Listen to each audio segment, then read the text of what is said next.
time, and not only do they seem real, but we can really add a certain kind of conviction that it's evolving, it's changing, it's somehow getting somewhere. Mhm. I mean, But still, all these are, they're all impressions that are arising on the screen. And the screen is unmoved by that. Whether you're progressing or regressing, the mirror gives no hoot if it's a rhinoceros that appears in front of it, or if it's a beautiful fairy. The mirror, okay, that's just a metaphor. no, but I see totally what you're saying. In moving away from that metaphor, which makes a point, consciousness loves beauty, happiness, freedom, joy, because it is that. It loves itself. It's a, what is the name of the people who love themselves? There is an expression, they're huh? Narcissistic. No, she's narcissist. Consciousness is narcissist. She loves herself. But it's beauty, love, sweetness, compassion, consideration, intelligence. Consciousness is not pursuing something. Yes, it's not lacking something. Oh my God, I am lacking Mount Kilimanjaro. I've got to go and plant my flag, the flag of consciousness, on top of that mountain. That's the mind. Nations do that. You know, people climb Mount whatever, and they plant the French flag and says, "Wow, yeah." That's not what consciousness does. Consciousness is complete fulfillment already. Yes. So, as consciousness reveals itself, realizes itself, meaning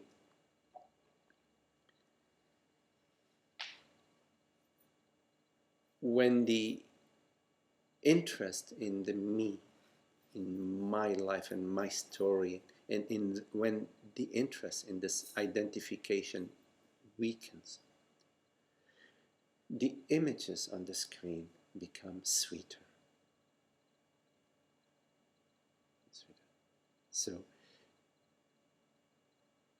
So as the mirror, coming back to the metaphor of the mirror, as the mirror, so now it's a different mirror. It's a mirror that can recognize itself. So as the mirror recognizes itself, the images that arise in the mirror are beautiful images, sweet images, synchronistic images, magical images, peaceful images.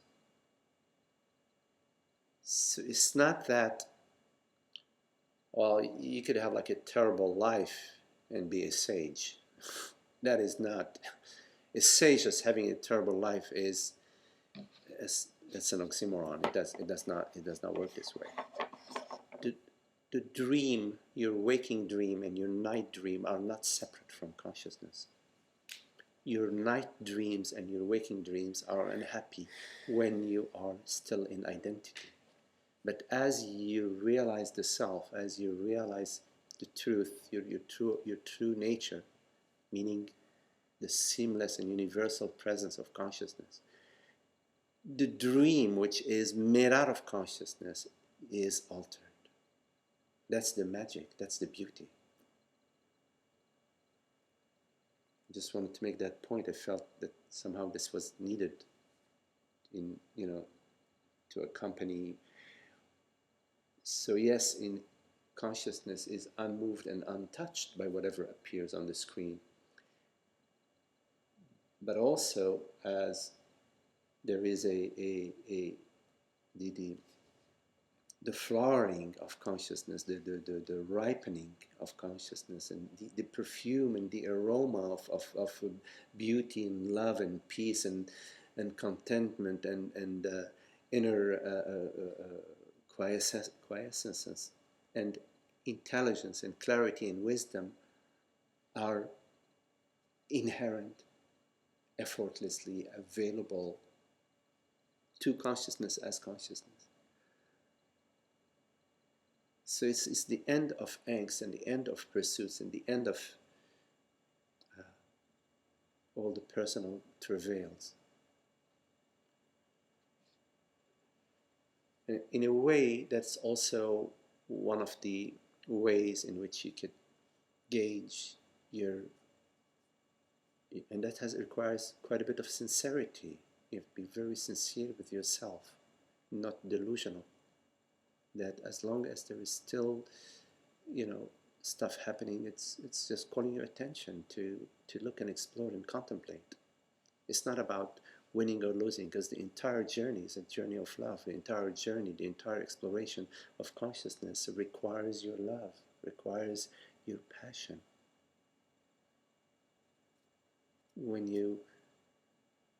If you love to play the piano, for example, you may spend hours and hours playing it. It's not a problem.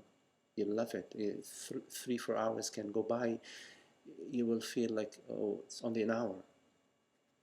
But if it's not your interest, if you play for 10 minutes, it feels like, my God, like, get me out of here. It feels like a lifetime, you see. So the exploration of truth is exploration of yourself. You're exploring yourself. You're exploring reality. You are this reality. You're exploring the reality of presence, the reality of consciousness. You are this reality. So you're studying yourself, you're exploring yourself. Yourself is being revealed to yourself, not the impressions that you inherited, that I am this and I am that and I need to do this and I need to become that, and no, not that. These are just programs.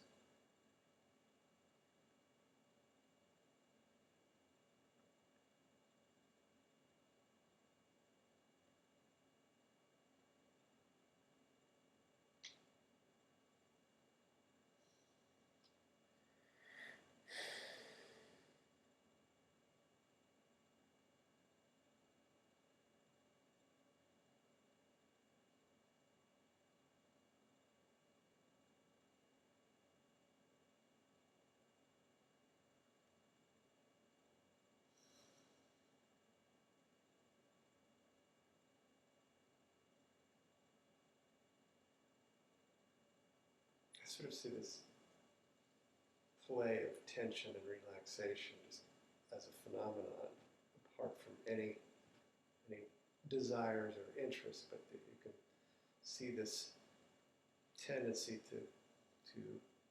for tension as if there's some sort of purpose there. And I suppose that the purpose that I had ascribed to it is if I was having a thought, or I wanted to complete a thought, or I'm concentrating on something, then there's this sort of, and there's tension, but it is basically the tension that I'm using to make something that is secondary, which is a product of thought, have whatever reality it can have, like, let's say, a well-written paragraph or something. I'm going to get that kind of tension as I'm concentrating on doing that. But that doesn't really necessarily apply universally. It just becomes a kind of a habit. And it also causes me to fail to see this constant play of tension and relaxation, and to see that relaxation has an unfolding and a deeper kind of beauty to it. And it's a peaceful place to be. Yeah, there's also a tension that takes you to the relaxation. So, like, when you're playing tennis, you need to run, you need to, tense yourself, and at some point in time you relax, or so there is a tension that sort of points to the relaxation, that sort of takes you to the relaxation, and then there is a tension that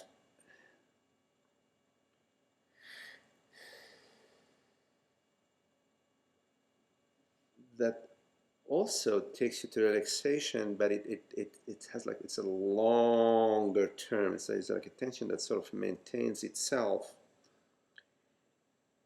until it's unbearable, and then it takes on a different term. So the sense of self, the sense of me, is this sort of tension, sort of inherent, sort of we get habituated to it, that sort of maintains itself. And as it's maintaining itself, it's sort of slowly getting more and more unbearable. And at the mind level, we cope with it, through addictions. We get addicted to thought, we get addicted to substances, we get addicted to relationships, we get addicted to control. Huh? Story, too. Right, control the story.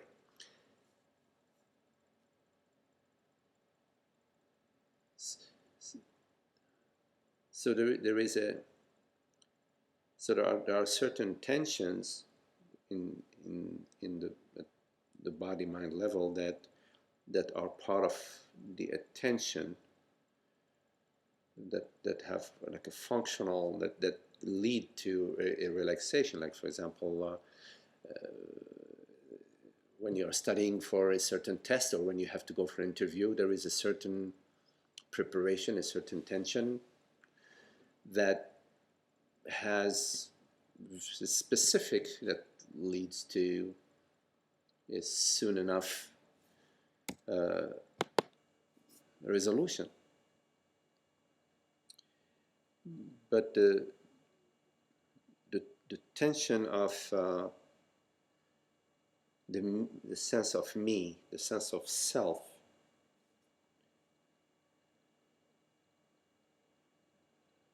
now that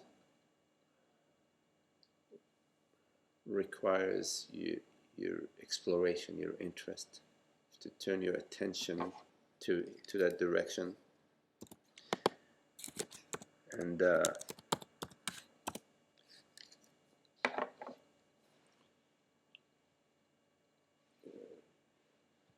explore that sense of me. So it's we're like habituated to this being drugged, this viral infection, sort of, we sniff and sniffle, but we get a lot of boxes of Kleenex in every room. We have one, and so, okay, every week we buy a new 10-pack. We sort of get used to it. But it's not happy. It's really not happy. It's not celebratory. And the sense of self, the sense of me, is just the background noise in our world, in our space. And then there are peaks. There are emotions. There is a sense of self, this sort of unhappy about things. And then now, this upsets me, and there's anger and jealousy and envy and all. And then there are the emotions. The emotions are circumstantial peaks, like the volcano. There are places where it's like the lava is bubbling up, where you come home and, gee, she didn't cook dinner, or you go to the job and you say a joke and nobody laughs at it. So there are the emotions. Somebody says, "Oh, you're stupid," and you want to punch him in the face. You see, or whatever. There are so many. So then your life is this constant hum of this constant noise, this sort of habitual dissatisfaction with things that we can cope with it by, we can eat ice cream and smoke dope and whatever we do to sort of numb and hit the bottle.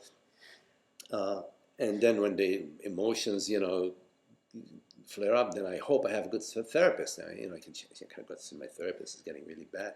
You see, So it's between, between your addiction and your therapist. That's the story of your life, you see.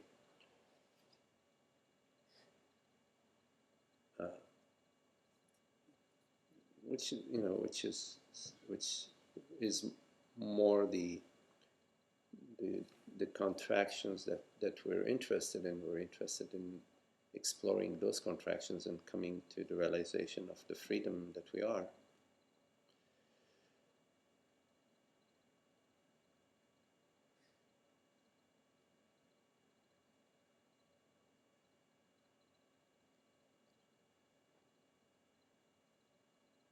So it doesn't have to, if you're still in the contraction release, and it's not just strictly at a functional level, where there are certain focus of attention that is required. In other words, as long as the contraction and release is free of a me,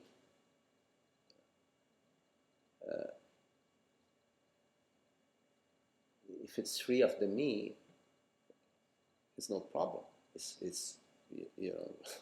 We contract our muscles, we contract the body throughout the day for a variety of functions. We can also contract at the mind level for a variety of functions. It doesn't have to have a me in time, in it. That's sort of what I'm saying, that it's happening within consciousness. Yeah. You can take it down to a pretty abstract proposition that doesn't have any identification required at all. Yeah, absolutely. It's just what's going on. Yeah. As an Well, organism. look at volcanic eruption, that wipes out. You could consider, or a whirlpool in the ocean. You could consider that as a contraction in nature. Contracting. But there's no identification. So the contraction that we're more interested in are the contractions that have a me in them. So I am contracting. There has been I contracting. I mean, I just, like I say, seeing within consciousness, then I can get to realizations that are very beautiful, and there doesn't seem to be any contraction, or even possibility of it. But nevertheless, the phenomenon being what it is, a contraction can show up. Yeah, And I could just sort of say, oh, okay. Mm-hmm. And I don't have Well, to be drawn into that. It doesn't have to be a source of content. Any contraction that show up and you don't get drawn in it, you don't get drawn in it. It's beautiful. Yeah, Who cares? That's what I'm sort of experiencing. If you don't get drawn in, it's like an image that's appeared on the screen. It doesn't take you anywhere. It doesn't affect you. It doesn't need. Right. You don't need to settle it. Right.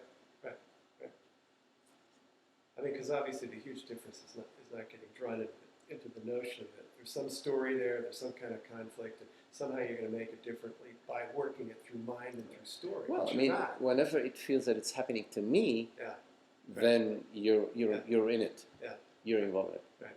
It's happening to me, you see. But what's nice is to realize that whatever is supposedly happening to you, you have to sort of go with it, go there, notice that it's just a sensation. There is a sensation, a bodily sensation element to that. And that bodily sensation has no borders. It's arising in a space that has no borders. So suppose you spend all day just not having a single thought, but just observing this phenomenon within yourself, these shifting sensations. You're not just observing sensations. You can observe thoughts too. Yeah. I mean, you do observe thoughts. It's not a matter of not having any thoughts. You observe a thought like you observe a sensation, or like you observe a perception. Right. And it's not a thought that you are thinking. It's a thought that you're observing, that you're noticing. Even the thought, I am thinking this thought, is a thought that you're observing. Within consciousness. Well, you are the consciousness. You are the consciousness that's observing this thought. Right. There isn't a you within consciousness. you are consciousness. The you that is within consciousness is something you're observing.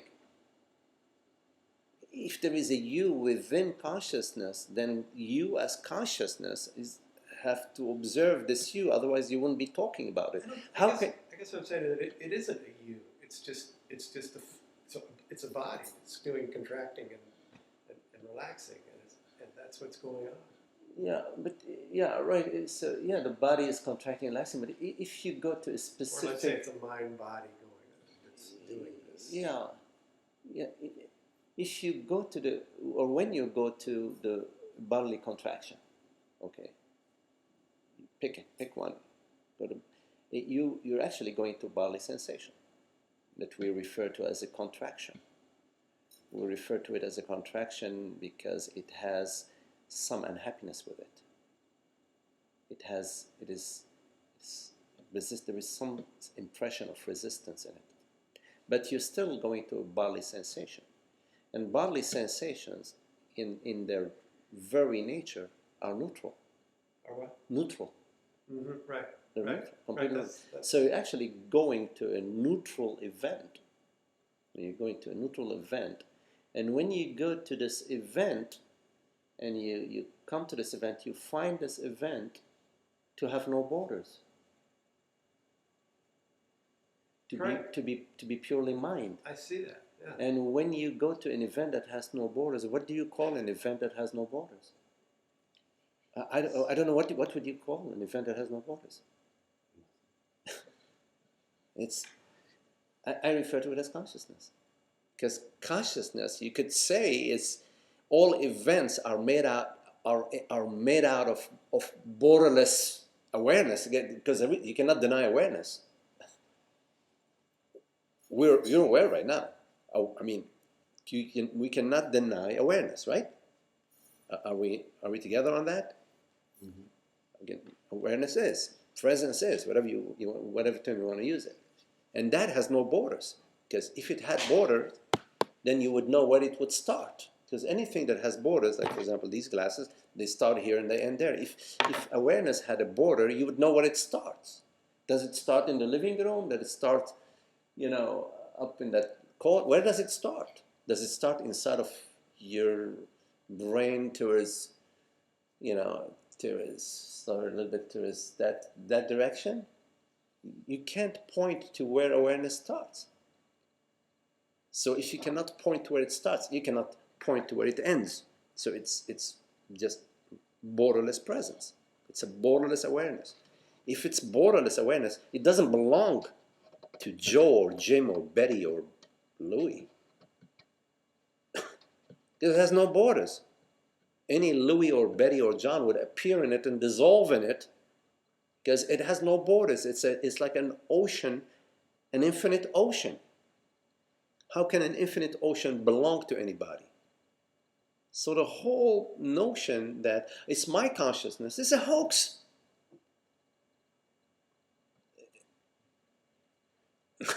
It's a hoax, right? So when you go to a sensation, and you go to the sensation and you find it has no borders, what else doesn't have that has no borders? Consciousness. Table has borders, a tree has a border, the United States has borders, Afghanistan has a border, Paris has every district, La Rive Gauche, La Rive Droite, they have borders. But consciousness has no borders. So when you go to a sensation, you go to the sensation. It's really important. You go to your sensations. Whatever, you pick any sensation. We started with a contraction, which is basically a neutral sensation with some kind of judgment around it. Oh, it should be different. That's why it's called a contraction, which is a thought. The judgment is a thought. When I say, okay, gee, I don't like, palm trees. We're going to take down all palm trees. It's just a thought. I'm having this thought. And of course, I might, if I'm stupid enough, act upon my thoughts and go on decimating palm trees. Hopefully somebody would stop me.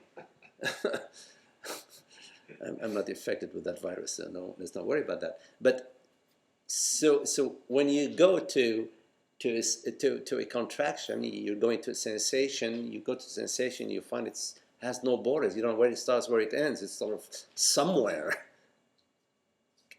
And what else is similar, in that it's borderless? It's consciousness. And you can apply this sort of contemplation to thought.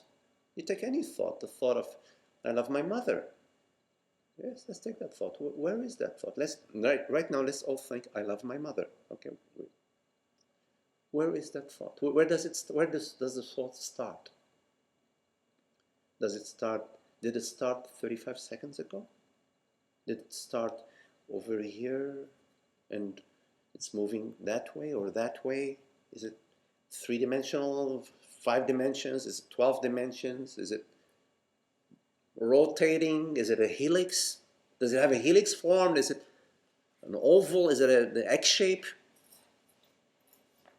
You can't. It has no phenomenal qualities. You say, well, it's phenomenal, but it's really non-phenomenal. That's why it's said that form is actually formless. The reality of form is formlessness. Formlessness is the reality of form. So the impression that there is a reality to form is an impression that's coming from formlessness. Because when you go to form, you can't find it. You go to a tree, say, oh yeah, I'm going to prove to you the tree is real, and I'm going to go and I'm going to hug the tree. When you hug the tree, what's going on? You're just experiencing a sensation. You call it tree, you call it hugging a tree. You call it hugging a tree, but your experience is a sensation, sort of coarse, rough, whatever. It's a sensation that you call. The mind says, what I is some I. I thought, I, story, an image, a history, me, and I believe in I. You don't believe in I? What's wrong with you?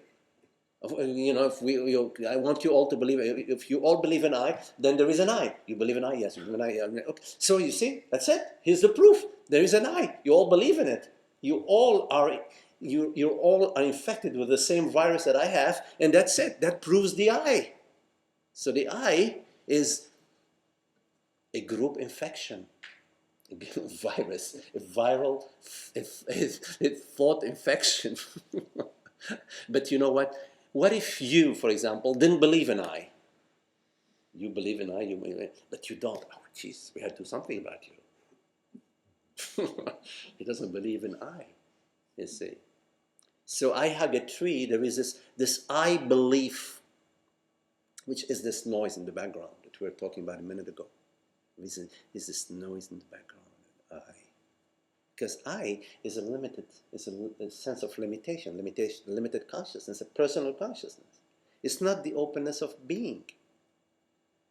Yes, openness of being has no issue. It's like, hey, welcome. How are you? No, how are you? How are you? I'm open. I'm listening. I don't have anything I want to sell you. I'm not trying to convince you of anything. Whatever you say is cool. I'm listening to you. Okay, if you might say some things that are really crazy, I'm just say, what? I'm just noticing. He says some crazy things. Interesting. Okay, interesting. I have no agenda. I don't want it to be like me or to be different than me or to join my club or join my religion, join my church, join my organization. I'm not playing this game. But when I hug the tree, I'm playing the I game. Because I'm saying, I am hugging the tree. I am hugging the tree. What I? Because if I'm hugging the tree, then I'm sitting here right now in this chair. Are you sitting right now here in the chair? Where are you going to go to answer that question? You're going to go to your file cabinet. Quickly. Program. Very fast CPU. Bzzz. Your file. You're going to go through this subroutines. In a fraction of a second, you're going to use subroutines. You're going to say, yeah, of course I'm sitting in the chair. What's wrong with you? Yeah, I'm sitting in the chair. What sort of stupid question is that? But you're answering from your folders, from your files, from your stories, from what mama and papa have taught you in high school, or your teacher have taught you when you were 4-year-old, and say, play with your toy. Don't, you are Johnny. Oh, I'm Johnny. Yeah, you're Johnny. You're Johnny. Johnny. Johnny he's playing with his Lego. He's playing with the Lego. Johnny. And then somebody, Johnny, answer, they're calling you. Oh, it's me. Yeah, yes, Johnny. You see, you learn I'm Johnny. You see, Johnny. So you become Johnny. You see, you become over time. Then you become this, and you learn the I, the me, the I, and then in your dream you're sleeping I, and you're dreaming I this, I that, and then you're worrying about me, I, and this, and my future, my retirement, my girlfriend, my wife, my son, my daughter, my mother, my grandmother. A real nightmare. It's a real nightmare. You see, there's no happiness in that. There's no happiness in that. It's happiness is when we forget about the I. Or, if you really want the real happiness, is you realize your true self. You realize your true self. You realize what you truly are. Because what you truly are, nobody can give it to you or take it away from you. It's not in my hands, not in anybody's hands. It's given. It's given. It's already, you won the lottery. It's already, the money is in your account. You just have to log into your account. Zillion dollars in your account. You have to log into your account. You see, I don't have the password to your account. You do. The password of your account is yourself. Is you self, you as consciousness. You are the password. Consciousness is the password. You go directly to your account.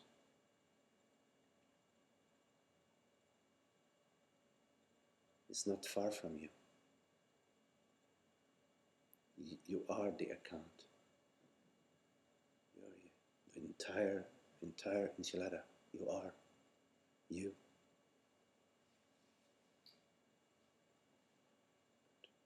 Don't trip on it. It's you as the presence. Simple. The open, borderless presence. It has no shape. It doesn't look pretty or handsome or beautiful. It has none of it. It's not limited by this nonsense. It's not limited by the mind. Consciousness is not limited by the mind. The mind is just events. It's a phenomenal events, thoughts, perceptions, sensations. Not a problem. Don't bother me. Does the weather bother me? No. Okay, sometimes I forget my umbrella, I get wet. Big deal.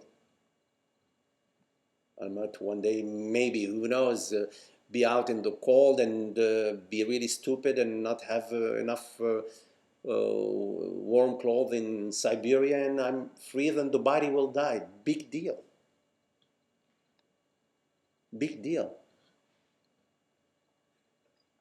Body is dead already. It is not what is alive.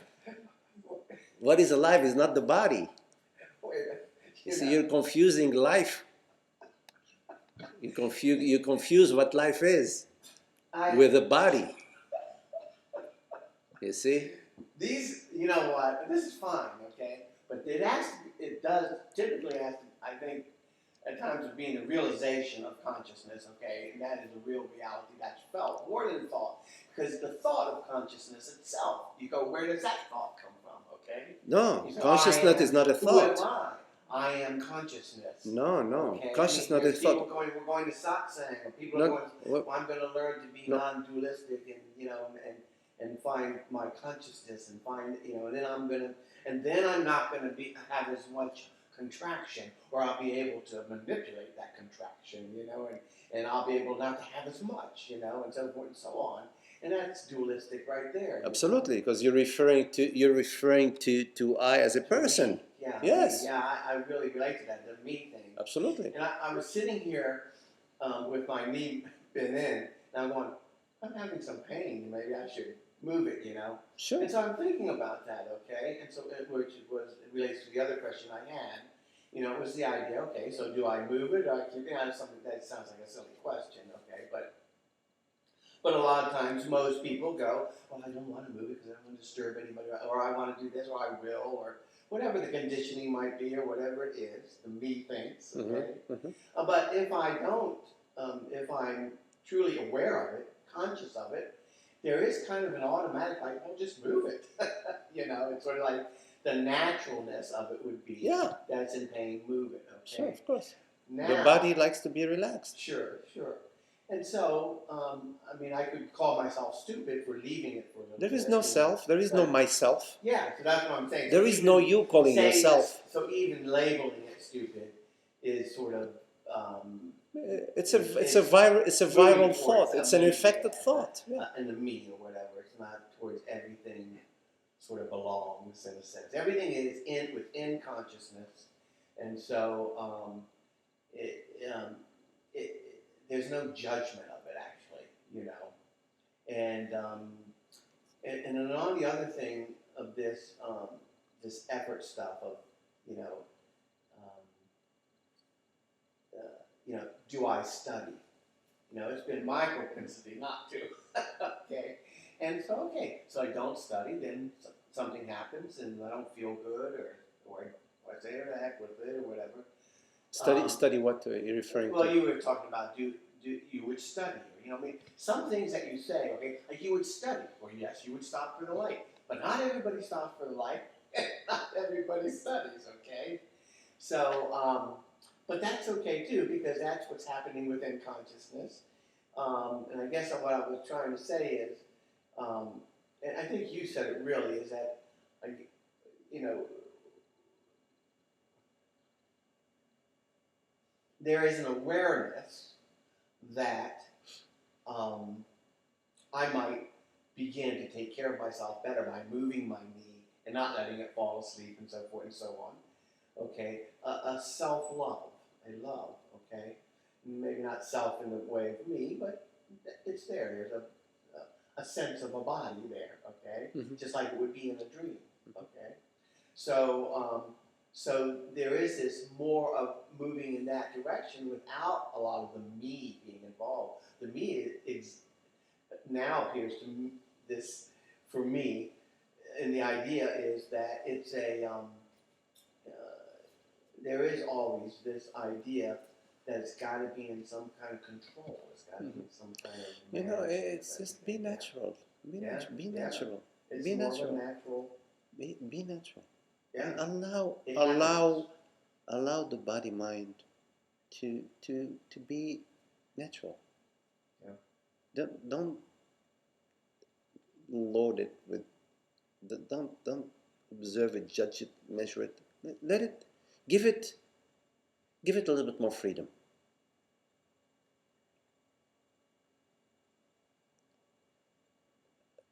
Let go of it. Let it go a little bit. Let yourself be. Let yourself be. Allow less of you in what's happening.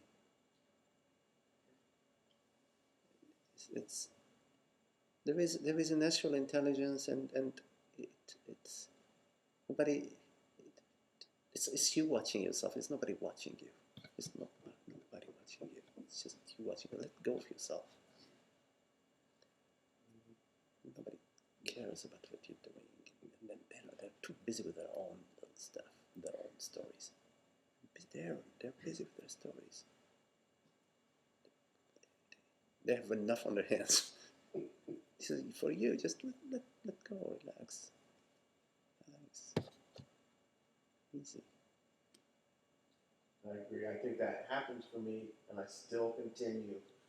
However, there's still this part that, and that's a big thing that seems to be happening in my life, is some of it is because of just too much suffering. So there's a natural let go, or be dragged, as they say. Yeah. But I think also there's still this me that hangs on that says, yeah, but if you really let go, hearing myself, if you really let go, nothing will happen, and it's just so untrue, that would be a tendency of mine too. It's just listen to non-duality messages all day long, just do this, do that, And in some ways, if that's happening, that's happening. Mhm. you know. Mhm. Well, it's But important. let go of all of the, it's always letting go, always letting Yeah. go and accepting, and then moving. What is it? Let go and let God. There is an expression Yeah, like that. people say that. Right. So it applies. It applies. Let go and let God. You see, non-duality. Non-duality has a meaning for you as it resonates. It's something that resonates for you. You see, it's not like, oh, I'm just going to spend time, with non-duality. It's important to appreciate what resonates and to value what resonates and to cultivate what resonates. I mean, we all know this. I've gotta stay at the helm, steer that boat, We all know that. We all know that, and we know it, and we also have seen beyond that. We've seen that this big illusion. So, in terms of spending time with non-duality, this sort of contemplation,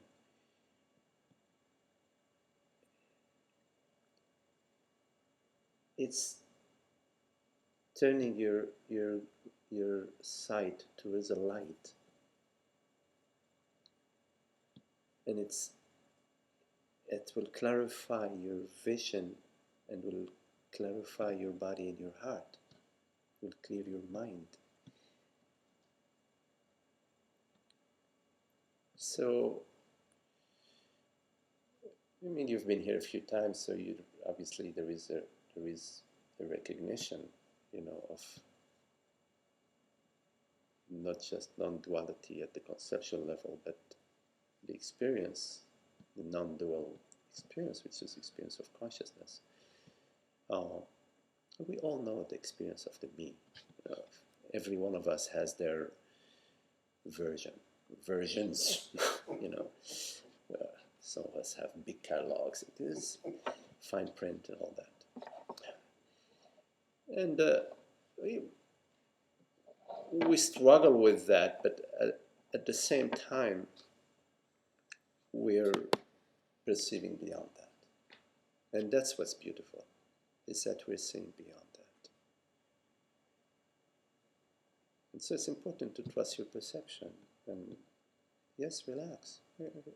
Relax those tendencies. Just experiment with it. I mean, of course, we say relax, but the tendencies will still play themselves out, whichever they play themselves out. But the invitation is just to just relax. Let's see what goes. Let's see how, if I just sort of give it more space, maybe I don't need to.